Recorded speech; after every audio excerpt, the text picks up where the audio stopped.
പാലം ഉദ്ഘാടനത്തിനിടെ കൂട്ടത്തല. വാണിമേലിലെ പാക്കോയി പാലം ഉദ്ഘാടനത്തിനിടെയാണ് നാട്ടുകാർ ഏറ്റുമുട്ടിയത്. 2018 പ്രളയത്തിൽ തകർന്നതാണ് ഈ പാലം.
വാണിമേൽ നരിപ്പറ്റ പഞ്ചായത്തുകളെ ബന്ധിപ്പിക്കുന്നതാണ് പാലം. വാണിമേൽ ഭാഗത്ത് മുഴുവൻ നിർമ്മാണ പ്രവർത്തനവും പൂർത്തിയായിട്ടുണ്ട്.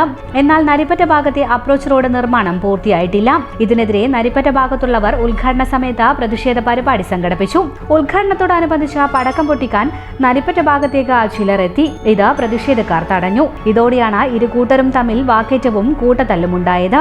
ഇതിനിടയിൽ നരിപ്പറ്റ പഞ്ചായത്തിലെ പാലം നിൽക്കുന്ന വാർഡിൽ നിന്ന് സ്വതന്ത്രനായി വിജയിച്ച വാർഡ് മെമ്പർ പ്രതിഷേധ പരിപാടിയിൽ നിന്ന് വിട്ടുനിൽക്കുകയും ഉദ്ഘാടന ചടങ്ങിൽ പങ്കെടുക്കുകയും ചെയ്തു.